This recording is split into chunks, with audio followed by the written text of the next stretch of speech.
Hello friends, कैसे हैं आप। देखिए, आज हम उत्तराखंड के कोटद्वार के पास महर्षि कण्व आश्रम में स्थित हैं। यहाँ हमने बड़ी हरियाली देखी है। वैसे तो उत्तराखंड पूरा हरियाली का राज्य है, बहुत सुंदर यहाँ प्राकृतिक सौंदर्य है, लेकिन जो आसपास के राज्य हैं वहाँ भी ऐसी हरियाली हो सकती है। बस हमें एक काम करने की ज़रूरत है कि हमें अपने जीवन में पौधारोपण को अपनाने की ज़रूरत है। क्या आप क्या मानते हैं इस पे? राजीव जी मेरे साथ हैं, राजीव त्यागी जी, तो इनका भी इस बारे में विचार जानने का प्रयास करते हैं कि पर्यावरण के लिए आखिर ऐसे कौन सी चीज़ें हैं जिनको हम करके छोटा छोटा करके भी एक बड़ा रूप उसको दे सकते हैं, यानी कि अपनी पृथ्वी परिवार को बचा सकते हैं। इसमें हमें बहाना ढूंढना होगा कि किसी भी अवसर पर हम कोई कुछ कुछ पौधों का रोपण करें और फिर उनका संरक्षण करें। पौधे लगाना और फिर उनका संरक्षण करना दोनों महत्वपूर्ण है। पौधे लगा दिए फिर संरक्षण नहीं किया, उनकी देखभाल नहीं की, तो पौधे नष्ट हो जाते हैं। तो इसलिए हमें समय समय पर, जैसे कभी हमारा जन्मदिन आया, कभी हमारे बच्चों का जन्मदिन आया, कभी हमारी शादी की सालगिरह आई, कभी कुछ मतलब इस अवसर पर जो है हमें कुछ पौधों का रोपण जो है करते रहना चाहिए। प्रत्येक व्यक्ति को करना चाहिए। ये तब जो है पूरी पृथ्वी जो है हरी भरी रहेगी, सुरक्षित रहेगी। वरना आप देख रहे हैं कि कितनी भीषण गर्मी पड़ रही है और जो है ग्लोबल वार्मिंग हो रही है।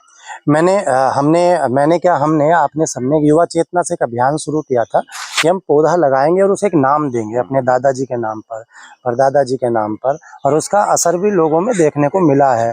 तो और क्या उपाय, इस तरह से और क्या चीजें हो सकती हैं जो लोगों में पर्यावरण के प्रति एक सकारात्मकता लाने का, मतलब एक विचारों में परिवर्तन लाने का काम कर सकें? क्योंकि जब तक मनुष्य में किसी भी चीज के प्रति भावनात्मक रूप से जागरण नहीं होगा तो वो उसका जो है प्रैक्टिकली, यानी कि प्रयोगात्मक जागरण कभी नहीं कर सकता।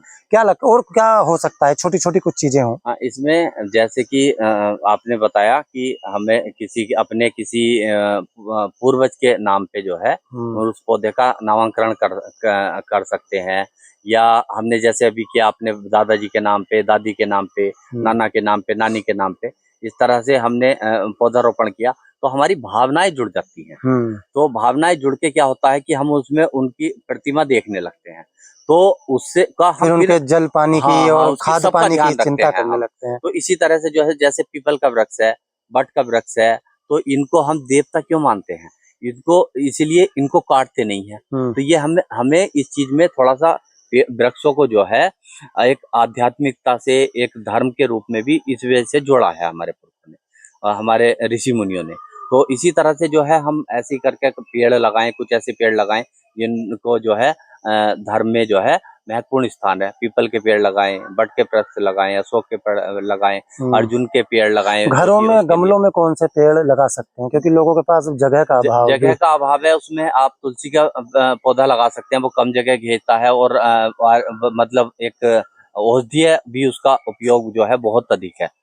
उसमें कई रोगों में जो है वो बहुत ही ज्यादा लाभ करता है। और हम जैसे जल नीम हुआ, मीठा नीम हुआ, इसका भी उपयोग हम कर सकते हैं, जिसे कड़ी पत्ता भी बोलते हैं। इनका हम उसमें लगा सकते हैं गमलों में। और तुलसी के पौधे जो है हम औरों को भी, अपने पड़ोसियों को भी दे सकते हैं। अच्छा राजीव जी, मैं एक चीज यहाँ देख रहा हूँ, देखिए कितना सुंदर हरियाली है। और यहाँ ना मैंने एक चीज देखी कि यहाँ पंछी बड़ा खुश है, क्योंकि आज हम पूरा दिन उत्तराखंड में घूम रहे हैं और पास के ही क्षेत्र में घूम रहे हैं। तो हमने यहाँ पर देखा कि यहाँ मतलब पक्षी जो है वो बड़ा आनंद में है, जहाँ क्योंकि पेड़ पौधे हैं, उनके लिए उचित स्थान है। एक मुझे आपसे, फिर मैं इस बात को लेके इस पे कमेंट लेके वीडियो को पूरा करूंगा, कि मैंने एक जगह पढ़ा था कि ऊंची इमारतों से घिर गया है मकान मेरा। एक कबूतर ने एक खंबे पर घोंसला बनाया, पेड़ पर घोंसला बनाया, या कह लीजिए खंबे पर बनाया, ऊंची ऊंची इमारतें बन गई, फिर उसकी हवा धूप उस पर आनी बंद हो गई, तो उसकी पीड़ा किसी ने कही है, मेरी तो लाइन नहीं है, कि ऊंची इमारतों से घिर गया है मकान मेरा, देखिए तो लोग मेरे हिस्से का सूरज भी खा गए। तो इन्हें हमें पर्यावरण को चिंता करने के लिए, पृथ्वी परिवार की चिंता करने के लिए इन पशु पक्षियों की भी चिंता करनी होगी, क्योंकि अगर ये नहीं होंगे तो संतुलन बिगड़ जाएगा। आज इतनी भयावह बीमारियां, इतने असाध्य रोग हो रहे हैं जिसका कोई इलाज नहीं है। तो क्या आपको लगता है कि पशु पक्षियों के लिए, जो हमारे पंछी हैं, उनके लिए भी हमने एक अभियान लोगों से आह्वान किया था, उसका असर भी देखने के लिए मिल रहा है। कॉलेजों में हमने बच्चों से शपथ दिलवाई थी कि आप अपनी छत पर किसी पात्र में जल रखिए, उनके लिए दाना रखिए। तो पक्षियों को बचाने वाला भी जो इसमें आप एक क्या संदेश दे सकते हैं, क्योंकि इमारतें तो रुकेंगी नहीं, इमारतें तो बननी ही बननी है, लेकिन इमारतों के साथ साथ इनके घर कैसे बचे? इमारतों में इसमें सरकार को भी थोड़ा सा वो करना होगा, हमें मांग करनी होगी सरकार से, एक मानक वो करे कि इससे ऊंची इमारत एक निश्चित जगह पर ना बने। कहाँ संभव है भाई साहब? तो इतनी नोएडा, गुड़गांव, वहां पर जहाँ पर जंगल नहीं है, जहाँ पर बहुत दूर है, तो वहाँ पे भले ही बन रहे, लेकिन जहाँ पे अभी जंगल बचा हुआ है तो अभी उसको बचाया जा सकता है। या कुछ ऐसा प्लान भी हो सकता है, वैसे इस पे लंबी विस्तृत चर्चा हम करेंगे बैठ के, इस पे स्पेशलिस्ट से जो इसके जानकार हैं उनसे भी बात करेंगे कि अपनी छत पर एक ऐसा एरिया स्थापित कर सके कि जहाँ पक्षियों के लिए स्वतंत्र भाव से वो रह सके। नहीं, उसमें कुछ ऐसा है जैसे कि अपनी छत पर अगर आप एक बगीचा बनाएंगे तो वहाँ पे पेड़ लगाएं आप, पौधे गमलों में लगाएं और वहाँ पे उनके लिए एक घोंसला रख दें, उसके लिए पानी का पात्र रख दें, दाना की व्यवस्था कर दें, तो वहीं पे जो है आप देखेंगे धीरे धीरे जो है पक्षी वहीं पे आने लगेंगे और उसी को अपना घर समझने लगे, और आपको गर्मी से भी बहुत राहत मिलेगी, आपको भी। क्योंकि वो छत तो एक इसी का काम है। ये एक टेक्निकल आइडिया है जो आप उसका उपयोग भी कर सकते हैं कि अपने घर पे अभी लोग क्या कर रहे हैं राजीव जी, आपने देखा होगा कि छतों पर, दीवारों पर मतलब रेडीमेड ग्रीन ग्रास, लेकिन उसको अगर आप ओरिजिनल मनी प्लांट्स के पौधे लगा दें, कुछ और उसके आप सर्च कर सकते हैं यूट्यूब पर, किसी स्पेशलिस्ट से पूछ सकते हैं।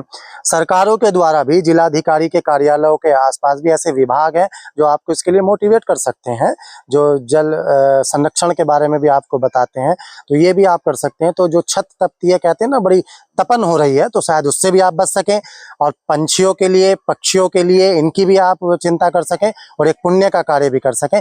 मिलेंगे किसी अगले व्लॉग में, लेकिन हमारा आखिर में यही संदेश है कि एक पौधा जरूर लगाइए, अपने परिवारजनों के नाम से लगाइए और उसका ध्यान रखिए। जैसे आप अपने बच्चे को पालते हैं ऐसे उसको भी पालिए, धरती को बचाइए, अपनी धरती को बचाइए। धरती हमारी माँ है ना, तो हमें अपनी माँ का संरक्षण करना है। इस माँ को हमें दोहन ना करते हुए, इसका जो है हमें शोषण ना करते हुए, इसका शोषण ना करते हुए इसका ध्यान रखना है और अपने पुत्र होने का दायित्व निभाना है। इसी के साथ मिलेंगे अगले व्लॉग में। जय हिंद, जय भारत और जय पर्यावरण।